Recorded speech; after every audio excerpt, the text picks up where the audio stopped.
Want to follow the latest of what's going on in the Middle East being reignited as the United States and Iran teetering on a close to all-out war over the weekend. The exchange of attacks now in day number 10 on civilian and military structures continue to escalate, with the at least 3 U.S. service members killed since combat resumed a week ago. But we do know, according to CENTCOM, that the strikes on day number 10 have come to a close. Say they completed another round of strikes. They struck Iranian military command centers, maritime capabilities, missile, drone launch sites, air defense systems to degrade Iran's ability to continue attacking commercial vessels flowing through the Strait of Hormuz. And President Trump was expected to attend the dignified transfer of some of those individuals tragically lost during this. But Caroline Leavitt, the press secretary, saying the dignified transfer no longer taking place. The exact day and time are still being finalized. President Trump was supposed to be attending that,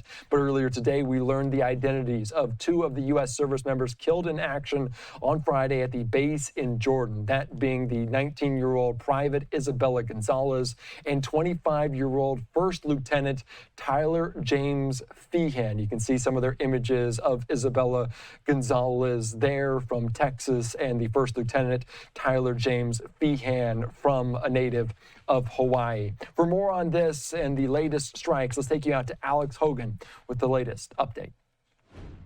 One of the deadliest weeks for U.S. troops since the conflict started.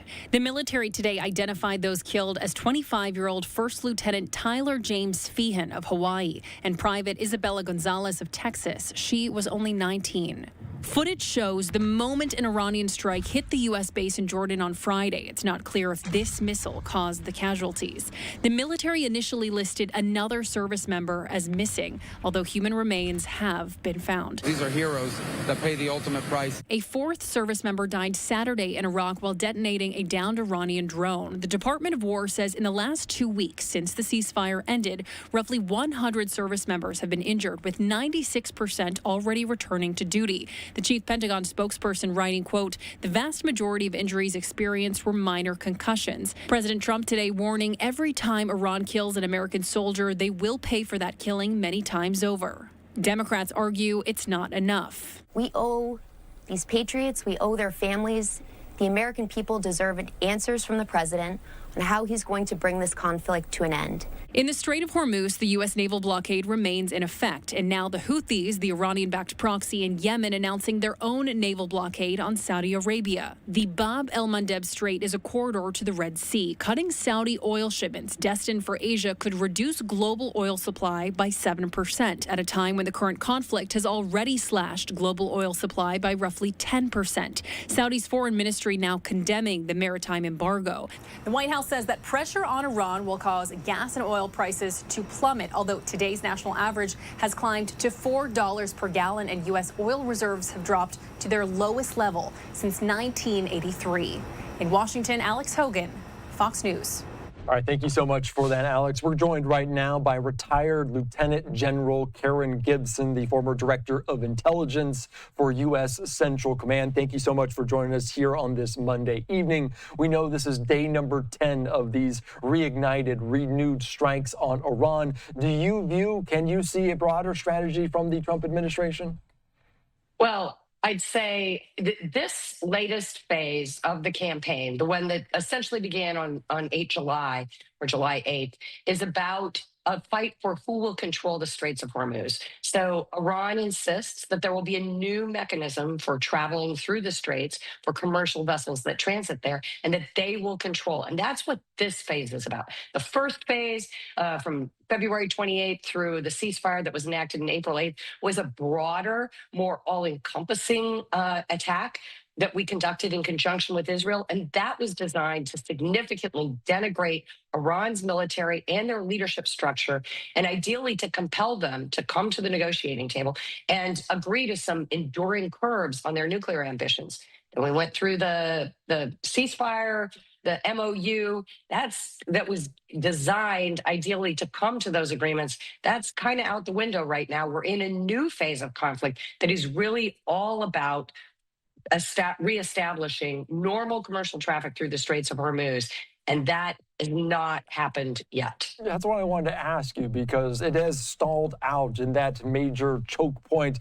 Are we seeing any progress? Are we seeing success in any way in that form? So I think at the tactical level, we've wrought considerable destruction against Iranian capabilities. At the operational level, in terms of suppressing their ability, not so much. That's incomplete. And at the strategic level, in terms of coercing Iran to pursue a different course, we have not achieved that objective. As a former intelligence professional, when I look at an adversary's actions, I look at two things, or the options that are available to them. One, I look at what kinds of will or intent do they have? What is it that they seek to achieve? And two, what capabilities do they have to accomplish that? Iran has been very clear that their will and intent is to control traffic through the Strait of Hormuz. And the means by which they do that is largely what we've been attacking. But when you consider that they're still hitting ships in the Strait, despite all of these punishing airstrikes by CENTCOM, that they're still retaliating against our Gulf partners, and that they still insist that they're going to control traffic through the Strait, that tells me that strategically, our battlefield successes are not translating to victory. And you mentioned the strategy behind this and kind of laying the groundwork behind it. We do know now that 3 U.S. service members in this new phase of the conflict have lost their life, potentially a 4th. President Trump on social media saying that every time Iran kills an American soldier, they will pay for that killing many times over. This directive has been passed down through the chain of command there. I do want to ask you, does the loss of U.S. service members and their lives, does that change the calculus in any way? Well, it's certainly very tragic. Retaliation is not typically a military objective or something that it's, when do you assess that you've retaliated sufficiently? It's an understandable response. And Iran does the same thing when we hit them to show that such actions cannot go unpunished. I don't think it changes the strategy, however, that we're pursuing. And we will continue to strike against Iranian military capabilities. But I think we need to start doing some things differently, changing the cost calculus for Iran so that they will back off on their insistence on controlling traffic through this international waterway that should be free of charge. Yeah, that's a very good point. You talked about Epic Fury, the operation there, the new phase. What needs to come next for the United States to be more successful in that way? We do know that operations potentially could be limited by reports of dwindling stockpiles of air defense and long-range munition. Could that be a factor in how the administration, how the Defense Department weighs their decisions? So I think in terms of those expensive interceptors, that's actually not about attacking Iran. That's about defending our Gulf partners from Iran's attacks. And as we begin to accelerate or expand or escalate our own target set, we need to prepare for Iran to increase its retaliation and to stand with our Gulf partners to help defend them. But in terms of munitions that are used against Iran, the highly precise ones will be used for special objectives. But I really think what's more critical or what's more challenging than diminishing munition stockpiles is the fact that it's really tough to entirely eliminate all of these cheap one-way attack drones. They're small, they're relatively inexpensive, they're easy to produce, they're easy to hide, and they have a very limited signature that's associated with them until they're actually launched. So finding them and interdicting them and certainly eliminating all of them is an incredibly high bar. That's a true challenge. Yeah, that will be a challenge. And obviously, we know what's at stake here. And we know that there's limited information coming out from the region. I want to ask you about that as someone that served as the Director of Intelligence for U.S. Central Command, because the Pentagon getting some pushback, New York Times reporting saying the Pentagon withheld dozens of U.S. military injuries in this war in Iran. Sean Parnell with the Department of Defense talking about this, saying the numbers, nearly 100 service members were deemed to have have some degree of injury. Since July 7th, that second phase, 96% have returned to duty. They are determined to get back in the fight. The vast majority of injuries experienced were minor concussions. Further updates will be posted on the Defense Casualty Analysis System. And we do know the identities of those two service members that lost their lives. We have yet to learn the identity of the third one that tragically lost their lives. They say operational security is why they're not giving away some of these details. How much of a balance is it to be transparent, to allow the public to know some of these information, the identity, but also know that this is a very, very complicated situation? Yeah, there's an inherent tension there, in particular for a democracy like ours. So there is operational security. We don't want Iran to understand how, when, and where they are being successful. And we also similarly don't necessarily want them to know where they're not being successful, because they can learn from that information, hone their operations, and perhaps become more precise. So there is always hesitancy to share that kind of operational information that an enemy might use to their advantage. But on the other hand, in a democracy like ours, by the people, for the people, with congressional oversight, there is also a need to be transparent with both congressional stakeholders and the American public about what their tax dollars are being spent on, how American servicemen and women are being employed, to what end, with what strategy, with what anticipated goal. So there is an inherent tension there, and that can be a tricky needle to thread. Now, when is holding and withholding information justified? Is there a necessary chain of command? Are there direct rules in black and white, or is it a judgment call? Well, it depends. I've been in situations, I was deployed to a combat theater where within 72 hours of things that occurred on the battlefield, they became unclassified, and we were able to share those with the press. In other cases, if it's an operation, say, that relied on highly sensitive intelligence information, you may never reveal aspects of that information, of that operation, because you would risk those sources and methods that were used to conduct it. In this case, where it's an Iranian strike against a base of ours in Jordan, and we're not even sure if the building that was hit, where the service members were, was the actual target of the Iranian strike, in that case, it may be a little different. And certainly this is less transparency than I've been used to when I was engaged in combat operations. I think a lot of people want to know some of this information to also know that some of their U.S. service members are being safe. And Sean Parnell on social media saying more than 100 injured since that July 7th, but 96% returning to active duty. Does the severity of an injury matter in whether you make it public?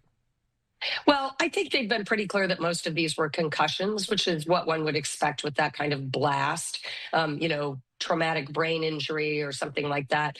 And certainly there is a difference between that and large numbers of soldiers who are sent to Walter Reed or Launchstool, or amputees, or, what we saw in the early years of our campaign in Iraq, 2004, 2005, many service members returning without limbs. That is different, I think, than 96% return to duty. All right, and I do want to ask you, because we have limited information, but we also haven't heard from the Pentagon and also Defense Secretary Pete Hegseth in more than 2 months. They haven't held a briefing since that MOU going into place. What questions might you ask of him if you had the opportunity? Yes. So it would depend on if it was a classified session or an unclassified session. But I would want to understand what the war aims of this campaign are and how the military operations that we're conducting now would contribute to that. I would want to know how it is linked to diplomatic efforts, how it is linked to perhaps financial pressure that might be applied by the Department of Treasury and others. Certainly our campaign against Iran is probably not going to succeed if it is a strictly military campaign. I think many people have underestimated the Iranian regime's ability to withstand pain and pressure, whether those are punishing airstrikes or years of economic sanctions. I think many people also don't understand that for the men who are calling the shots in Iran, they see this as an existential fight, a threat to their very survival. And so strictly military operations without diplomatic or financial pressures, or certainly the assistance of allies, is far less likely to succeed than a more comprehensive whole of government approach. And I would want to know more about those aspects and how we are working with other nations, whether they're allies in the Gulf, Europe, or elsewhere, to try to apply the appropriate pressure to Iran when they've shown such a willingness to withstand these kind of airstrikes and yet still insist on controlling the Strait. That is a very good point. Very complicated with many different facets to it. Karen, thank you so much. I appreciate your time here on Live Now from Fox and your understanding and your perspective of this conflict in the region. Thanks again.